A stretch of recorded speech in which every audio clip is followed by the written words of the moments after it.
30 minutes software interview కోసం రోజుకి ఎన్ని గంటలు కష్టపడాలి? బేసిక్‌గా చాలా మంది అనుకునేది ఏంటంటే, చాలా మంది మిస్టేక్ ఎక్కడ చేస్తున్నారంటే నాకు తెలిసినంత వరకు, ఈవెన్ నేను అదే మిస్టేక్‌లు కొన్ని రోజులు చేశాను. అయితే ఇప్పుడు ఎవరైతే ఈ విధంగా ప్రిపేర్ అవుతున్నారో, సో ఏంటి అంటే చాలా మంది తెలియక చేసే అతిపెద్ద మిస్టేక్ ఏంటి అంటే, సాఫ్ట్‌వేర్ కోర్స్‌లో జాయిన్ అవుతారు. నేను కూడా కొన్ని రోజులు ఇదే చేశాను. చాలా మంది కూడా చేసే ఉంటారు. సాఫ్ట్‌వేర్ కోర్స్ జాయిన్ అవుతారు. జాయిన్ అయిన తర్వాత కంప్లీట్‌లీ చేసే ఫస్ట్ అతిపెద్ద మిస్టేక్ ఏంటి అంటే, కంప్లీట్‌గా వాళ్ళ మీద డిపెండ్ అయిపోతారు. ఎవరి మీద? ఇన్‌స్టిట్యూట్ మీద, కోచింగ్ ఇన్‌స్టిట్యూట్ మీద. నేను డబ్బులు కట్టాను. నేను క్లాస్ వినను. కోర్స్ ప్రాక్టీస్ చేయను. అయినా నాకు జాబ్ రావాలి. నేను ఇంటర్వ్యూకి అటెండ్ గాను. అయినా నాకు జాబ్ రావాలి. సో, ఒక తెలియని ఒక మైండ్‌లో పడిపోతుందన్నమాట. నేను డబ్బులు కట్టిన వాళ్ళు ఎలాగైనా నాకు ఉద్యోగం ఇప్పించేస్తారు. ఇది ఒక మైండ్ సెట్ అనేది ఆల్‌మోస్ట్ 100 మెంబర్స్ ఉంటే 70% అంటే 10లో 7 మంది ఇదే విధంగా ఆలోచిస్తున్నారు. దిస్ ఈస్ రియల్ ఫ్యాక్ట్ అండి. మనందరం అది యాక్సెప్ట్ చేయాలి.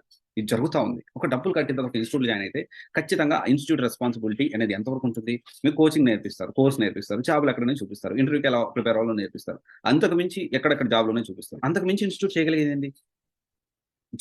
సాఫ్ట్‌వేర్ జాబు రాకపోవడానికి one of the biggest reason ఇది. సాఫ్ట్‌వేర్ ఉద్యోగం త్వరగా రాకపోవడానికి కారణాలు ఇవి. డిపెండ్ అవ్వాలి. ఎంతవరకు సబ్జెక్ట్ వైస్ డిపెండ్ అవ్వాలి. జాబ్ అప్డేట్స్ గురించి అది కూడా కొంతవరకే డిపెండ్ అవ్వాలి. వాళ్ళిచ్చే జాబ్‌లే కాకుండా మనం పోర్టల్‌లో అప్డేట్ చేసుకోవాలి. లింక్డ్ఇన్ అనేది చాలా ఇంపార్టెంట్. మనం రీసెంట్ డేస్‌లో బ్యాక్‌గ్రౌండ్ వెరిఫికేషన్‌లో లింక్డ్ఇన్ అనేది చాలా కీలకమవుతుంది. లింక్డ్ఇన్ అనేది మన ప్రొఫైల్ మెయింటైన్ చేయడం చాలా ఇంపార్టెంట్. లింక్డ్ఇన్‌లో హెచ్ఆర్ కంపెనీ టాప్ పీపుల్ ఉంటారు. వాళ్ళందరితో కనెక్షన్స్ పెట్టుకొని, మనం మెల్లగా వాళ్ళ కంపెనీలో జాబ్ ఆపర్చునిటీస్ కూడా ఫైండ్ ఔట్ చేయాలి. అంటే మనము కోర్స్ మీద, ప్రాక్టీస్ మీద, కోర్స్ నేర్చుకోవడం మీద ఎంతైతే మనం ఎఫర్ట్ పెడుతున్నామో, అంతకంటే 10 రెట్లు ఎఫర్ట్ అనేది జాబ్ తెచ్చుకోవడానికి పెట్టాలి. This is real fact. Everyone have to accept. ప్రతి ఒక్కరు యాక్సెప్ట్ చేయాల్సిన విషయాలు ఇవన్నీ.